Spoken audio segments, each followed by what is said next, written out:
di sebelah itu ibu bos saya. Ibu bos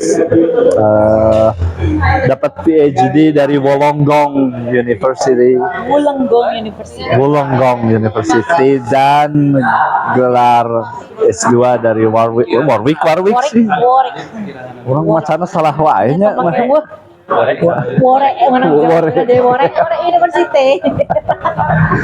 Warwick University. Teh ngurus naon anu teh? Ijal.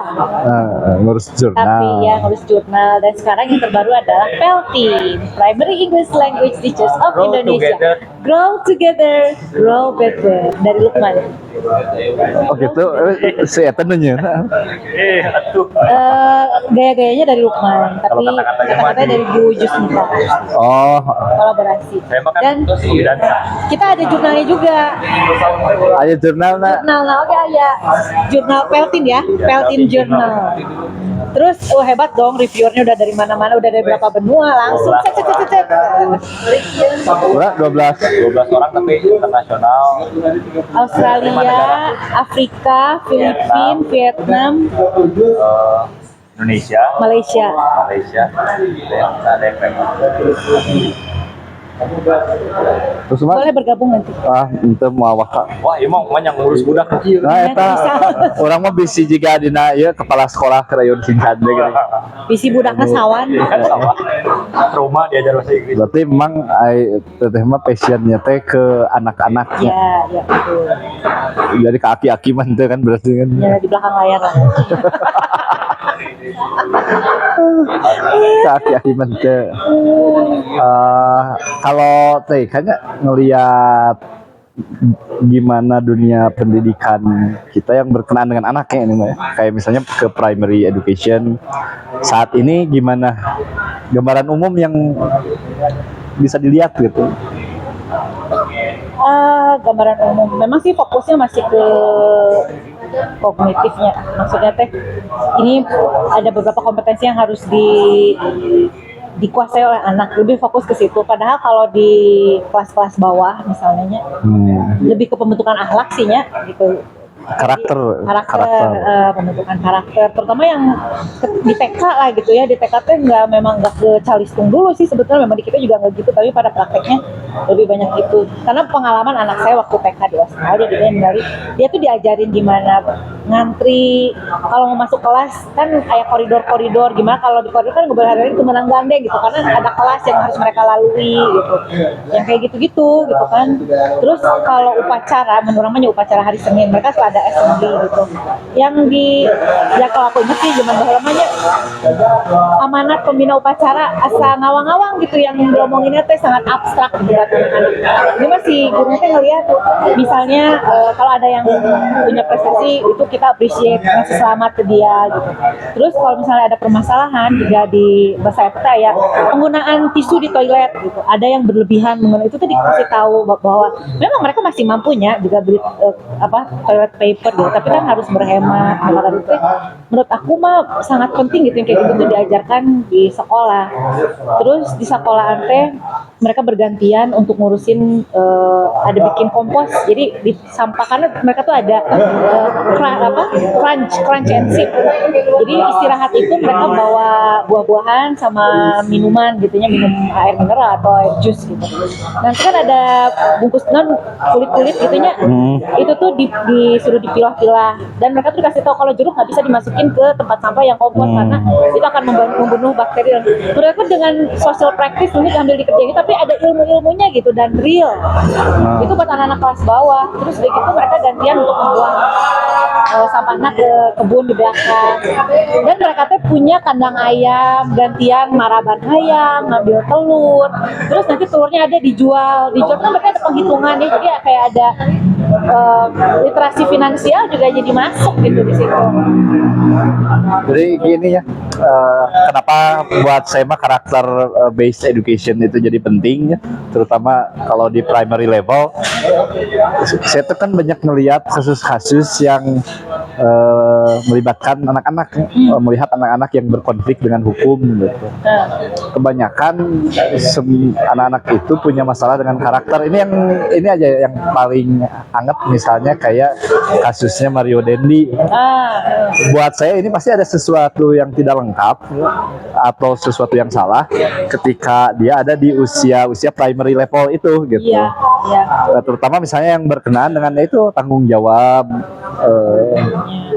kemudian bagaimana dia melihat dan menghargai orang lain gitu. Nah itu Betul. karena bukan sekali dua kali, misalnya gini, saya ngantri di Alfamart dan ini anak-anak gitu dari sisi kiri atau sisi kanan tiba-tiba nyimpen barang di kasir gitu, padahal saya belum selesai transaksi. Pernah saya itu sekali negur, "Dek, ngantri ya di belakang om," gitu. Itu yang marah ibunya gitu. Padahal perasaan saya ngajarin hal yang benar, karena saya ke anak-anak saya pun mengajarkan hal seperti itu gitu. Nah ini makin kesini saya tuh jadi ngelihat ini jangan-jangan ada hubungannya dengan culture juga. Betul. Nah apakah misalnya kita tuh harus switching culture gitu karena culture kita kurang baik, atau Kalau kurang baik mah asal gitu Gitu ya. Dulu kan baik-baik aja kan. iya bener. Ayeuna mungkin nggak tahu ya, dengan serba Ya apalagi gini ya, maksudnya gini kan mayoritas orang Indonesia teh orang Islam. Kita teh padahal sering gitu membaca hadis kayak innallaha ma'asyabirin. Kenapa nggak bisa sabar ketika ngantri gitu? terus kayak banyak ngerasa sih. si ibu tuh mungkin kayak mah kan budak leutik keun we cenah. Di payunna Nah ini permisif ke anak-anak itu gimana dalam ini ya, dalam aspek pendidikan gitu. Ya itu tadi justru mesti diajari ya dari kecil sebetulnya kan, Iya. tentang mengantri, karena itu tuh bahwa kita punya tanggung jawab dan orang lain pun punya hak gitu, nggak cuma kita yang punya hak. Iya. Hak itu juga dibatasi oleh hak orang lain kan sebetulnya gitu. Betul. Terus ya aku ingin Nah, yang seperti itu harus masuk ke sekolah kan, berarti kan sebetulnya. harus masuk. Cuma gini, di kita yang aku ngeliat ya gitu, kurikulumnya sih udah mengamanatkan itu. Cuma kadang-kadang diinterpretasikan di sekolahnya itu jadi kayak itu mah harus jadi satu mata pelajaran sendiri gitu. Padahal bukan itu tuh harusnya kayak embedded ya, integrated dalam arti semua mata pelajaran itu juga mengintegrasikan nilai-nilai karakter itu, bahwa bukan berarti ada satu khusus untuk pelajaran pekerti gitu, nggak gitu, tapi itu memang harus diintegrasikan di semua mata pelajaran. Ya dulu kan pernah ada yang usul diadakan pelajaran budi pekerti. Saya itu langsung ingat generasi kita dia berpelajaran pendidikan moral Pancasila ya. Dan secara moralitas kayaknya tidak ada sentuhan yang signifikan gitu ke para peserta didik itu gitu. Tapi merenya saya hunggoy meren rasa. Tapi aku juga ngerasain sih dulu itu pas pelajaran yang aku berasa ya pelajaran PMP waktu SD, tapi juga bukunya ngeunangan ya si ini Ibu Budi. Iya nah itu. Itu kayaknya nerap pisan gitu. Terus ada juga pelajaran-pelajaran yang bergotong royong, misalnya lagi membangun rumah ibadah, kayak semua orang ikut ngebantuin. Terus ada karakternya yang macam-macam, termasuk si Munjil juga kan, ada si Melani, ada apa yang dan nggak apa-apa gitu. Saya juga nggak tahu, tapi aku juga nggak ngerti dulu kan ada perubahan yang ya kan namanya perubahan.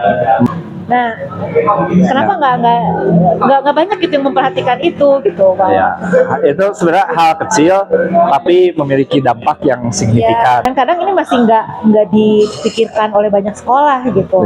Karena tadi pagi aku baru ngasih workshop juga ya sama ibu. Padahal kita tuh mungkin ini ya ada juga kesalahan dalam menerjemahkan integrated learning ya.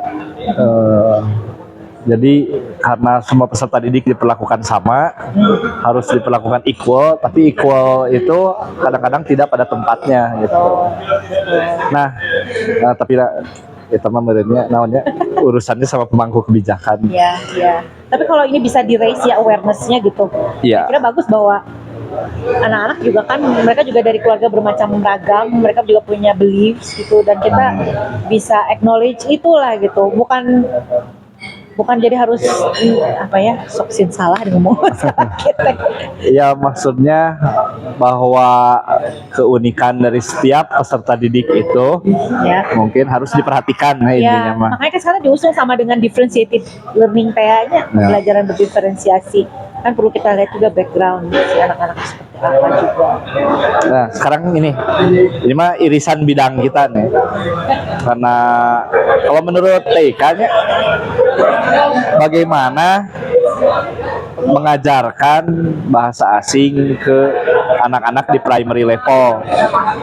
Ininya dulu aja, misalnya apakah itu signifikan atau tidak sebetulnya gitu untuk mereka. Karena kalau linguisme punya pandangan yang agak berbeda gitu soal itu. Macam-macam lah, macam-macam. Coba misalnya apa? Kayak saya itu kan punya keyakinan bahwa bahasa asing itu nggak perlu diajarkan sampai mereka selesai di primary level ya. Kenapa? Karena mereka harus acquire dulu bahasa ibunya dengan sempurna gitu. Tapi ya itu mah keyakinan saya. Iya. Dan sesudah mereka menguasai bahasa ibunya dengan sempurna full gitu, baru si latar itu bisa berpindah ke bahasa yang lain. Gitu. Iya. Karena buat saya mah, saya kadang perhatiin gitu. Generasi saya itu kan tidak belajar bahasa Inggris di SD. Tapi ya kita bisa kok gitu akhirnya berbahasa Inggris. Nah, kumaha hayo. Banyak ini mah bisa ditembak dari berbagai macam sisi ya. Dan bahkan sekarang anak-anak nggak belajar bahasa Inggris sekolah juga lewat nge-game, YouTube, TikTok, mereka pada bisa juga gitu. Iya. Bahasa Inggris betulnya. Tapi aku termasuk orang yang mempercayai bahwa nggak harus mereka selesai dengan mother tongue-nya gitu ya baru belajar bahasa asing. Toh kita juga sebagai orang Indonesia di rumahnya udah speaking ngomong udah berapa bahasa, Sunda, Jawa, Indonesia gitu. Inggris, Kapan belajarnya? Apa setelah satu selesai terus kemudian yang berikutnya? Enggak juga kan? Enggak juga sih. Barengan dan baik-baik aja gitu. Ya. Jadi saya juga mempercayai itu bahwa baik-baik aja. Cuma kalau misalnya ini diformalkan di dalam pembelajaran di sekolah memang jadi banyak aspek. Tapi aku sendiri berkeyakinan bahwa nggak apa-apa mau belajar tidak akan mencederai bahasa yang lainnya juga gitu. Kalau menurut saya mah tidak akan mencederai bahasa yang lainnya. Tidak akan. Termasuk sebenarnya juga kayak begini yang dikhawatirkan oleh para sosiolinguis Indonesia itu mungkin lebih ke nanti ada language prestige ya di mata anak-anak itu, di mana mereka melihat saya punya dua pilihan dan yang satu itu kelihatan lebih keren. Saya contohkan saya begini, ada anak yang saya belajar bahasa Inggris dan bahasa Inggris itu lebih keren daripada bahasa Sunda misalnya. Ya. Nah, berarti kan sebenarnya gini, aspek pengajaran bahasa itu harus melibatkan juga language attitude kalau menurut saya. Betul sekali. Jadi jangan dilihat, karena aku balik lagi ngeliat ke pengalaman anak saya ya. Anak saya itu bisa, yang anak pertama, dia itu bisa baca dalam bahasa Inggris tuh ketika dia bisa baca bahasa Indonesia juga gitu. TK, itu TPK dia udah bisa. Tapi ketika saya pengen, ayo dong, sebagai emak pengen dong dia bisa bahasa Inggris, nggak mau dia tuh keluar sama sekali. Terus ya dia memang bisa menggunakan itu untuk produksinya ya ketika dia ke Australia dia pakai dan dia bisa keluar. Nah anak yang kedua yang memang belajar bahasa Inggrisnya di sana gitu. Pas dia pulang ke Indonesia itu tuh dia juga dia tahu bahasa ada di Indonesia. Dia tuh sering keteteran di sekolah tuh, dan padahal kita udah ngomong sama gurunya juga mempersilahkan dia pakai bahasa Inggris tapi dia nggak mau gitu. Jadi aku ngelihat bahwa bukan threat ya, mungkin untuk gimana lingkungan juga gitu ya yang membuat aku ngeliatnya sih anak-anakku jadi ngelihat bahwa ngapain aku harus pakai bahasa Inggris, semua orang juga pakai bahasa Indonesia di sini gitu. I know that I have to be able to speak Indonesian. Jadi dia berusaha keras meskipun itu ya painful lah ya prosesnya buat anak saya yang kedua itu untuk tapi dia selalu ini gurunya, laporan dari gurunya bahwa dia selalu berusaha meskipun terbata-bata pasti dia akan menggunakan bahasa Indonesia meskipun gurunya bilang nggak apa-apa pakai bahasa Inggris gitu. Jadi dia nggak mau memposisikan diri dia ini karena buat sebagian orang dia tahu juga gitu bahwa bahasa Inggris keren gitu, tapi dia melihat kan saya orang Indonesia, saya harus bisa dong, dan ini di konteks di mana pembelajaran seorang pakai bahasa Indonesia. Tapi menarik juga ya. Jadi gini, mungkin kalau buat Meranti, pride-nya dia sebagai orang Indonesia itu justru tumbuh di lingkungan ketika dia jadi minoritas. Betul, itu juga saya ya, bener ya. Itu menarik ya. Itu yang pertama. Terus yang kedua, language attitude-nya dia juga tumbuh di sini ketika melihat ini semua orang berbahasa Indonesia. Dan aku tuh orang Indonesia loh. Dan perasaan itu tumbuh. Nah sayangnya kalau dalam latar yang terbalik, iya itu anehnya itu, kenapa ya? Benar. Kayaknya juga lebih ke nggak tahu ya, mungkin banyak sekali juga sosial media mungkin ya yang Oh ya, mempengaruhi language attitude-nya Iya. anak-anak. Apalagi anak Jaksel kan, mixing bahasa Inggris Iya. kan kayak keren banget gitu. Jadi Mungkin ya gitu, seolah dengan berbahasa Inggris itu jadi tampak segalanya lebih keren. ya, lebih keren. Nah, ya itu kalau saya jadi sepakat language attitude-nya juga harus diajarkan. Misalnya gini, walaupun kita belajar bahasa Inggris, tapi kita punya kewajiban mengutamakan bahasa Indonesia dan melestarikan bahasa daerah gitu. Itu teh harus real masalahnya, teh Iya. jangan sebagai wacana dan jargon-jargon aja. Jadi memang harus ditunjukkan gitu. Dan aku sih lebih melihat kalau nggak akan ngomong Indonesia in general gitu ya, tapi apa yang di sekolah-sekolah yang pernah saya observe gitu ya, ya lebih ke jargon aja, mencintai bahasa Indonesia, tapi gimana gitu, prakteknya tuh kayak gimana, itu yang nggak, menurutku kurang Ya gitu, karena sosialisasikan, nggak diimplementasikan gitu loh. karena memang language use itu memang apa ya, sesuatu yang kompleks sebenarnya. Jadi kita itu berhadapan dengan banyak variabel ya, dengan banyak variabel. Misalnya tadi media sosial itu variabel yang sangat signifikan. Iya, itu Dan susah dibendung, bisa kontrol. dan dinamikanya itu terus berlangsung setiap saat. Iya. Gitu. Hari ini fenomena anak Jaksel, besok kemarin ada fenomena bahasa gaul, terus ada bahasa alay dan Iya. seterusnya. Itu terjadi dalam waktu yang sangat cepat gitu buat saya. Iya. Dan ya memang sulit juga mungkin, tapi mungkin sekurangnya memang harus ada cara untuk mengantisipasi hal ini kayaknya gitu ya. Karena harus bikin yang real gitu ya, immediate need. Kenapa sih aku harus belajar ini buat apa gitu. Jadi apalagi sama anak-anak ya, anak-anak tuh kan sebenarnya nggak tahu saya kenapa saya harus sekolah. Itu yang nggak ada kaitannya antara ngapain belajar di sekolah dengan apa gitu untuk kehidupan realnya gitu. Dan mungkin kayaknya sih Mas Menteri ya sekarang juga banyak kegiatan-kegiatan, program-program yang ingin selalu ngeling antara sekolah dengan praktek, link sekolah dengan praktek, makanya ada dengan industri dan lain sebagainya. Mungkin salah satu untuk membuat bahwa belajar ini buat apa sih gitu. Jadi nggak sekedar untuk datang hadir di sekolah tuh buat ngapain gitu. Jadi memang harus selalu ada konteksnya gitu. Belajar matematika yang memang akan berasa di kehidupan gitu. Kadang ada juga yang anak-anak yang bertanya, aku belajar kimia kayak gini buat apa sih dalam kehidupan sehari-hari, kayaknya nggak kepake misalnya. Soalnya kemarin kan kepake gitu kan, kehidupan kita juga nggak terlepas dari proses-proses kimia gitu. Tapi membuat dia itu hadir di sekolah itu yang aku pikir sih kayaknya masih PR besar ya, gimana untuk mengaitkan itu. Ya, sebetulnya tadinya saya kan punya harapan besar gitu dengan kurikulum merdeka itu, karena berarti anak itu ada asesmen ke kebutuhannya sendiri sebenarnya. Betul. Ada asesmen ke kebutuhannya sendiri, lalu dia menentukan apa yang harus dia pelajari gitu untuk kebutuhan Iya, itu. dan memang itu sebetulnya roomnya tuh di situ kan. Anak Indonesia tuh ada anak pegunungan, anak pesisir, beda dong kebutuhannya. Jadi ketika kita mengajarkan sebenarnya dengan bahasa Inggris aja ya, karena saya dari bahasa Inggris, Iya. untuk ngajarin teks, memang teksnya mah teks type-nya nggak akan jauh dari naratif, exposition dan lain sebagainya. Tapi topiknya itu bisa sangat disesuaikan dengan kebutuhan anak atau lingkungan si anak gitu. Report text misalnya, report text juga nggak harus nyeritain, bisa menceritakan, mendeskripsikan apa yang ada di sekitar dia. Kalau dia anak pantai, diceritain aja gitu yang apa yang bisa dideskripsikan di sekitar dia gitu. Dan mungkin itu akan lebih bermanfaat buat dia kalau misalnya ada turis datang, dia harus jelasin apa kehebatan area dia gitu. Sebenarnya seperti itu kemerdekaan itu, cuma mungkin ya, tapi sekarang masih bergulir sih. Aku sih positive thinking ya, kalau terus disosialisasikan, apalagi sekarang ada program guru penggerak yang kayak gitu, akan terus bergulir menjadi lebih baik. Memang beberapa guru ngerasa kayak ketika terlalu dibebaskan bingung saya mesti ngapain gitu, saking dibebaskan malah bingung gitu. Padahal tadi karena macam-macam backgroundnya bisa disesuaikan ke sana. Satu yang aku ingat ya, kenapa suka nggak ada praktek yang nggak begitu kelihatan. Dulu tuh ada yang gerakan literasi yang 15 menit gitu. Iya. Aku suka ngeliat bahwa anak-anak tuh dikumpulin di lapangan sekolah, terus duduk ya baca gitu, bagus sih gitu. Cuma kalau aku termasuk orang yang nggak akan nyaman baca di lapangan kena matahari gitu. Terus bareng-bareng, duduk bareng-bareng, karena buat saya membaca itu kayak private ya. Iya, benar. Nggak bisa gitu. Sama Kalau lagi rame-rame gitu, aku pengennya ngobrol. Terus ya sayang banget gitu ya. Tapi itu kan masih upaya juga ya, mesti diapresiasi. Cuma kayak perlu lebih dilihat lagi apa sih tujuan membaca. Silent reading tuh buat apa gitu kan? Buat menumbuhkan pleasure gitu. Nah. Dan tiap orang tuh punya caranya sendiri-sendiri untuk bisa berkomunikasi dengan buku yang dia baca kan.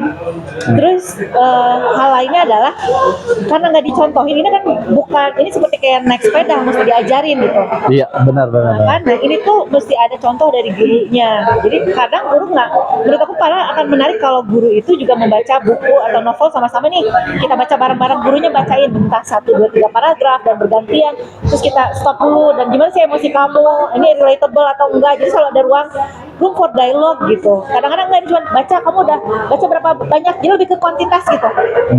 Jadi kayak basa-basi lagi kalau menurut saya mah. Jadi padahal 15 menit itu juga nggak harus berapa bab yang selesai, bisa cuma 2 paragraf tapi dibaca bareng-bareng, kita respon bareng-bareng. Karena anak-anak itu juga perlu tahu gimana sih cara saya merespon, bagaimana sih saya mendapatkan pleasure from reading. Karena nggak ketahuan bahwa reading itu menyenangkan. Kan kita nggak tahu ketika mereka duduk di lapangan tuh ya, kemudian tersiksa tuh nih, jabak kudu sila, misalnya kesekeng, nggak panas gitu. Nggak kepikiran apa yang menarik yang dibaca dia gitu. Nah itu teh variabel lain ya, Ya. dari banyaknya variabel Betul tadi. sekali, banyak banget kalau ngomong itu, makanya Dan makanya kadang-kadang saya suka ini mikir ngomongin pendidikan itu ya. Nah, ini mah termasuk pendidikan bahasa maupun lain-lain. Ini pendidikan secara umum ya. Ngomongin pendidikan itu kayak mengupas bawang. Makin dalam bawang itu kita kupas, makin berair juga mata kita. wes. Sementara di ujung bawang itu kita nggak menemukan apapun. Betul. Ya benar. Jadi buat saya itu ya seperti itu sih. Tapi nuhunnya teh sudah berbagi banyak insight soal pendidikan bahasa, soal anak-anak juga. Hanya dalam waktu seberapa 20 menit. 20 menit ya. Dan kalau pengen tahu lebih banyak gimana membersamai anak dalam belajar bahasa asing, bisa klik ke YouTube-nya Peltin ya. Iya. Itu baru kemarin yang Nanti saya simpan di kolom deskripsi ya. Bisa klik ke YouTube-nya Peltin. ya, ada Ibu Yusnita dari Universitas Negeri Malang dan Pak Deden penulis buku Functional English for Children gitu ya, for Kids, itu bagus banget, ada pembahasannya itu. Ya, Pas nanti banget. berikutnya mungkin dalam urusan ini saya akan wawancara Pak Deden, Ya, seangkatan ya? Enggak di bawah. adik tingkat. Dan Bu Yusnita, kalau Bu Yusnita ke Bandung Siap. harus mau diwawancara. Atau kita ke Malang Atau kita yang ke Malang, teman-teman. Ya, makasih Bu Ika. di Peltin. Saya itu manggilnya Teh Ika ya, Teh. Sangat teteh. Karena Teteh saya. Udah ya. Assalamualaikum.